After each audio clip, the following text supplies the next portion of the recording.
Lors de l'achat d'un ordinateur portable ou de bureau, peut-être que c'est arrivé, si vous étiez accompagné ou alors si c'est un vendeur qui vous en a parlé, parce que bien sûr des fois les vendeurs, leur but des fois dans certaines boutiques c'est de vendre le plus d'accessoires possible avec l'achat de l'ordinateur. Par exemple si vous achetez une tour, bah, voilà, il va vous conseiller tel clavier, telle souris. Si vous achetez un portable, il va vous conseiller telle housse. Ou alors telle protection écran, clavier, etc. Mais il peut éventuellement aussi peut-être vous proposer l'achat de tel ou tel logiciel, comme l'achat d'une licence de Microsoft Office, ou alors ici, c'est le thème qu'on va aborder dans cette vidéo, c'est l'achat éventuellement d'un antivirus. Alors vous allez vous dire, oui j'ai déjà entendu parler de ça, oui qu'il y a des virus, blablabla, j'ai déjà eu des virus, ou j'ai entendu des gens avoir des virus sur leur GSM, etc. Ou alors dans votre entourage de personnes qui parlent, voilà, ils ont eu des attaques de virus, ils ont perdu toutes leurs données, etc.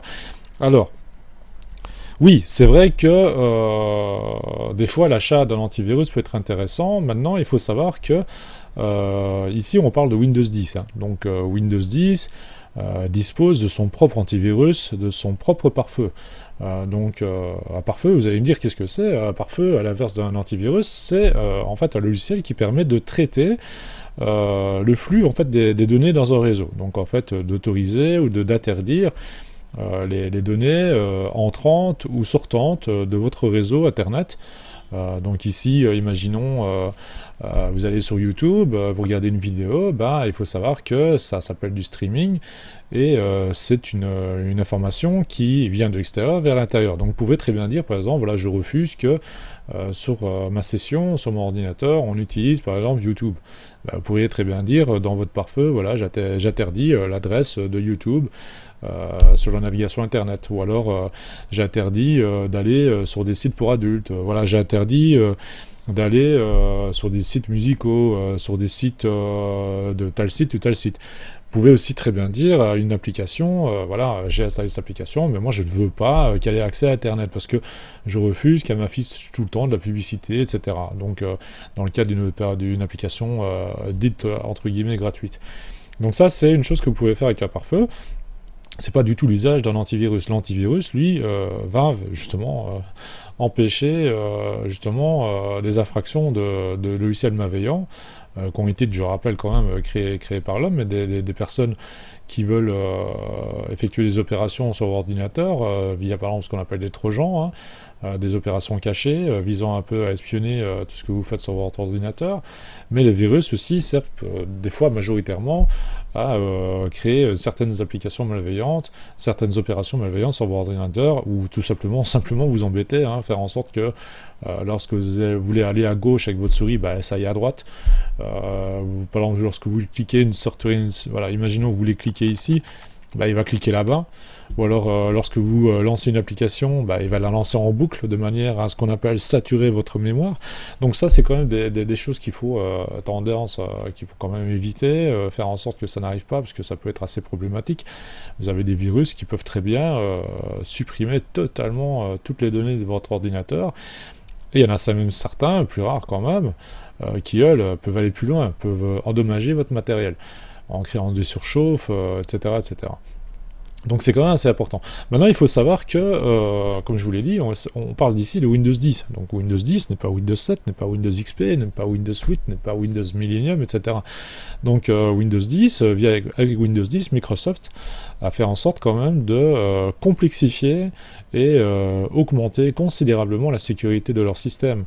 En protégeant par exemple leur système de boot, en créant certaines puces qui permettent de contrôler justement l'accès à ce système de boot, en créant des partages entre les domaines pro et les domaines utilisateurs classiques, en augmentant les sécurités, en augmentant les reconnaissances faciales avec le logiciel Hello, etc.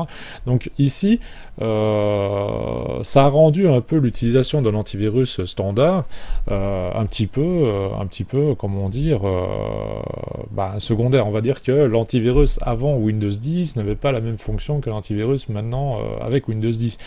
Donc ici, il faut savoir déjà qu'à la base, lorsque vous avez installé votre système, il est déjà bien sécurisé. Donc maintenant, est-ce que c'est utile encore d'acheter un antivirus? Bon, ça c'est la question.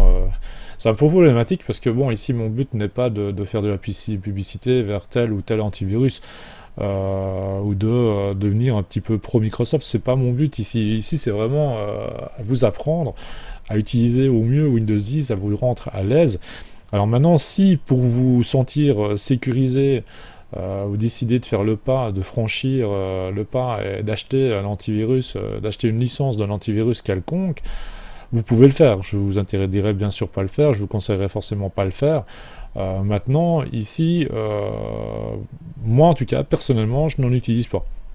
J'utilise celui qui est fourni par Windows, donc c'est l'antivirus Windows Defender, qui, en fonction de mes besoins, en fonction de mon utilisation, est utile, donc est complète. Donc ça veut dire que moi je n'exprime pas le besoin d'installer un antivirus secondaire. Donc voilà, ici maintenant je ne vais pas citer de nom, mais vous pouvez très bien, si vous voulez, dans la barre de recherche ici pardon, de Bing, ou alors sur Google ou Firefox, etc. Vous tapez par exemple meilleur antivirus 2019 par exemple, voilà. Et vous allez trouver des sites voilà, qui selon eux nomment les 10 meilleurs antivirus au monde, qui j'espère vont au-delà et vont un peu donner les descriptifs, etc. de tel ou tel antivirus. Voilà, bon maintenant, moi en même temps, selon mon utilisation, je ne vais pas sur des sites de jeux en ligne, je ne télécharge pas des films, je ne télécharge pas des musiques, etc. Donc ici, voilà, j'ai aussi une utilisation, on va dire, un peu sécurisée aussi. Donc moi, je vais sur des sites d'artistes, je vais sur des sites, par exemple, sur des sites comme YouTube. Voilà, je ne vais pas vraiment sur des sites à risque, on va dire, entre guillemets. Donc je n'ai, jusqu'à présent, pas eu de soucis, et Windows 10 me suffit largement. Maintenant, voilà, en fonction, comme je l'ai dit depuis le début, en fonction de vos besoins, c'est pour ça que j'ai toujours insisté sur le fait de bien délimiter vos besoins et ce que vous avez l'intention de faire avec votre ordinateur. Vous verrez, en fonction de ce que je viens de vous dire, si pour vous, la sécurité Windows 10 vous suffit. Ou alors, si vous avez besoin, peut-être, je sais pas moi, si vous travaillez peut-être dans la comptabilité, est-ce que vous avez peut-être besoin d'un antivirus qui serait peut-être ciblé plus sur la protection bancaire d'un navigateur Internet. J'en ai déjà vu qui, lorsque vous allez sur une page bancaire, sécurise, chiffre complètement la page sur laquelle vous vous trouvez, de manière à ce qu'il y ait aucun parasite extérieur permettant d'identifier un petit peu ce que vous faites, que vous tapiez sur l'écran, sur le clavier, les mouvements que vous faites de souris, etc. Donc absolument, voilà, Windows 10 ne va pas jusque là bien sûr, hein, mais voilà, ça c'est en fonction de vos besoins. Alors maintenant, ici, pour revenir un petit peu à nos moutons, donc ici pour revenir un petit peu à l'utilisation donc de l'antivirus et le firewall de Windows 10, vous allez ici sur le menu démarrer, vous cliquez sur la petite option ici paramètres, et vous allez ici sur mise à jour et sécurité, voilà. Et là, vous allez dans sécurité Windows, et vous avez ici tout ce qui concerne protection contre les virus et menaces, protection de compte, le pare-feu, protection réseau, contrôle des applications ou du navigateur, sécurité de l'appareil, performance, intégrité de l'appareil, option de contrôle parental. Parce que là aussi, vous pouvez aussi ajouter tout ce qui est paramètres comme sur une console, gérer, comme ils disent, gérer la façon dont votre famille utilise ses périphériques. Maintenant, si vous allez vraiment dans le panel de sécurité, il faut aller ici, ouvrir sécurité Windows, et là vous vous retrouvez vraiment sur le panel dédié à tout ce qui est sécurité, tout ce qui est pare-feu, tout ce qui est protection antivirus, etc. Voir si, voilà, ici voilà, vous voyez que tout va bien, j'ai la protection contre le virus et les menaces totalement opérationnelles, j'ai la protection de mon compte, j'ai la protection des pare-feux, donc pour le monde des réseaux est totalement sécurisé.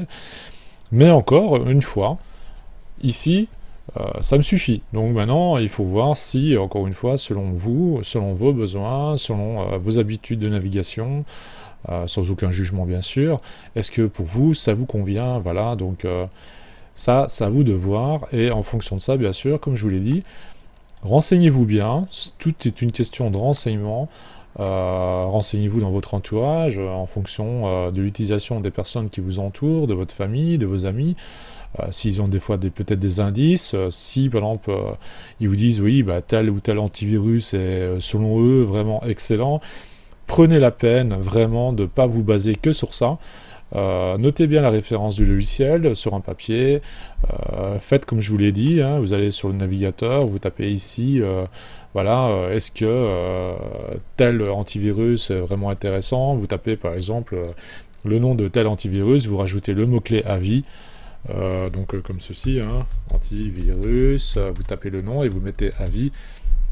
Et là, à ce moment-là, vous aurez des résultats, des témoignages de personnes l'ayant utilisé depuis un certain temps, et vous diront effectivement oui, ça me convient tout à fait, c'est vraiment super nickel pour tout ce qui est opération bancaire, pour tout ce qui est protection lorsque vous allez sur tel ou tel site. Ça n'influe pas justement, parce que ça c'est très important aussi, ça n'influe pas en négatif sur l'utilisation lorsque vous jouez à des jeux vidéo par exemple. Le pare-feu peut-être ne va pas bloquer l'accès lorsque vous jouez en ligne.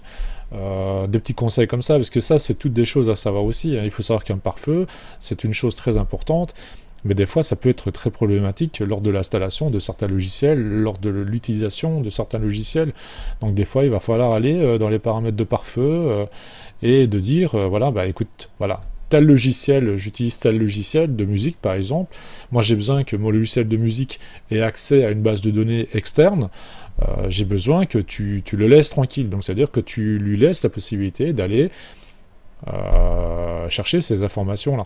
Donc aussi, par exemple, si vous travaillez à un logiciel de rendu, par exemple, de rendu 3D, si, imaginons, vous optez pour une formule d'abonnement à distance, vous pouvez très bien dire, par exemple, voilà, j'aimerais bien que lorsque je travaille sur une scène, mon ordinateur ne permet peut-être pas, en fonction de coût, d'effectuer de tels rendus à une vitesse qui me plaît.